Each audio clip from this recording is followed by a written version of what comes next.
Hi friends, welcome to Anu's kitchen. ఈరోజు బొంబాయి రవ్వతో వడియాలు తయారు చేసే విధానం షేర్ చేయబోతున్నాను. ఈ వడియాలు చేసుకోవడం చాలా ఈజీ, చాలా టేస్ట్గా ఉంటాయి. ఒక చిన్న కప్పుతో మీరు బొంబాయి రవ్వ తీసుకున్నారంటే చాలా ఎక్కువ వడియాలు అవుతాయండి. రండి, ఇది ఎలా తయారు చేయాలి, వీటి కొలతలు ఏంటి చూసేద్దాం. లాస్ట్ వరకు కూడా స్కిప్ చేయకుండా చూడండి, చాలా టేస్ట్ వడియాలు తయారవుతాయి.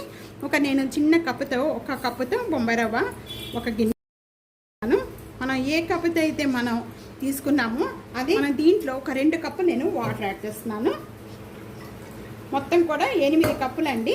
8 కప్పులు కొలత యాడ్ చేసిన వెంటనే కూడా కొద్దిగా సాల్ట్ యాడ్ చేసేస్తానండి. నేను సాల్ట్ కొద్దిగా తక్కువగానే యాడ్ చేసుకోండి, వడియాల్లో ఎక్కువగా సాల్ట్ యాడ్ చేసుకోవద్దు. కలిపేసేసుకొని సైడ్ పెట్టేసుకుందాం. ఈ గిన్నె ఏ కప్పుతో అయితే మనం బొంబాయి రవ్వ తీసుకున్నామో సేమ్ కప్పుతోనే 6 కప్పులు వాటర్ ఈ గిన్నెలో యాడ్ చేసే. ఈ గిన్నెతో మొత్తం కూడా నేను 6 కప్పులు వాటర్,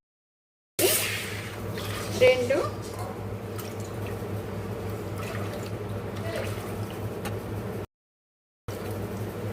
నేను 6 కప్పులు వాటర్ యాడ్ చేశాను. వడియాలు తయారు చేసుకునేటప్పుడు మధ్య మధ్యలో కొద్దిగా గట్టిగా అవుతూ ఉన్నప్పుడు పిండి కలుపుకోవడం కానీ లేకపోతే అలా చేసుకోకూడదండి.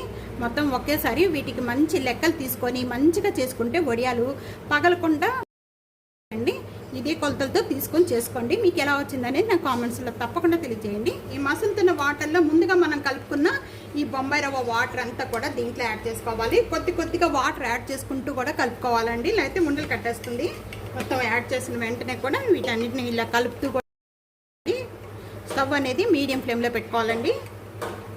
ఈ విధంగా చిక్కబడిపోయిన వెంటనే ఇంకా స్టవ్ బంద్ చేసేసుకుందాం. మిక్సీ జార్లో కొద్దిగా అల్లము పచ్చిమిర్చి ఈ 2 కూడా మిక్సీ జార్లో వేసేసుకొని కొద్దిగా మెత్తగా చేసుకోవాలి. ఈ విధంగా మెత్తగా చేసుకున్నంతా కూడా చల్లారిపోయిన వెంటనే కూడా అల్లం పచ్చిమిర్చి అనేది మనం దీంట్లో యాడ్ చేసుకోవాలండి. ఒక 1 టేబుల్ స్పూను జీరా యాడ్ చేస్తున్నానండి. షీట్ల మీద వడియాలు పడుతున్నాను, అందుకని ఇది బాగా చల్లారిన తర్వాత మనం వడియాలు పట్టుకోవాలి. ఇక నేను ప్లాస్టిక్ షీట్ మీద కింద బ్లాంకెట్ వేసుకొని పైన ప్లాస్టిక్ షీట్ వేసాను. షీట్ మీద పెడుతున్నాను. ఇప్పుడు మనం ఏ సైజులో కావాలి అనుకుంటే ఆ సైజులో అనేది మీరు వేసుకోవచ్చు వడియాలు. ఎప్పుడు కూడా మనం వడియాలు పెట్టుకునేటప్పుడు ఇవన్నీ కూడా కొద్దిగా కలుపుకుంటూ పెట్టుకోవాలండి.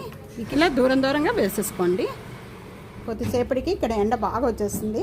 బాగా ఎండగా ఉందనుకోండి, సాయంకాలం కల్లా బాగా, అదే కొద్దిగా లైట్గా ఎండ ఉందనుకోండి, అప్పుడు కొద్దిగా 2 డేస్ వరకు కూడా ఇలాగే మనం ఎండ పెట్టుకోవాల్సి వస్తుందండి. ఇలా తీసుకొని నేను ఈ విధంగా దాన్ని ఏం స్ప్రెడ్ చేయొద్దు, అలాగే వేసేసి వదిలేసేయండి. వడియాలు పట్టుకునేటప్పుడు మార్నింగే వడియాలు వేసుకోండి. అప్పుడు మనకి ఎంత కష్టం అనిపించదు. ఎన్ని వడియాలు పట్టుకున్నా. 2 రోజులు అయింది ఇవన్నీ కూడా పెట్టి. ఎండ అంత ఎక్కువగా లేదు కాబట్టి అంత ఎండలేదు. సగం ఎండిని సగం ఎండలేదండి. రవ్వ వడియాలు, బొంబాయి రవ్వ వడియాలు షీట్ మీద తీసిన తర్వాత ఈ విధంగా ట్రేలో వేసేసుకొని ఎండలో పెట్టేసుకోవాలండి. ఒక 1 డే అంతా కూడా నేను ఈ విధంగా ఎండలో పెట్టేశాను. ఎండలో పెట్టిన తర్వాత బాగా ఎండిపోయినాయి వడియాలన్నీ, రెడీ అయిపోయినాయండి. బొమ్మ అనుకోండి బూజు పట్టేస్తాయి. బాగా తీసేసిన తర్వాత ఒక 1 డే అంతా కూడా ఈ విధంగా ఎండలో ఆరబెట్టేసుకోవాలి. ఆయిల్ బాగా కాగిపోయింది.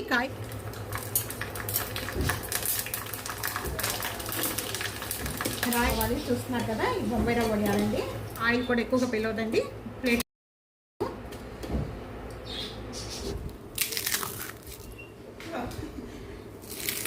ఎంత టేస్ట్గా ఉంటాయంటే అంత టేస్ట్.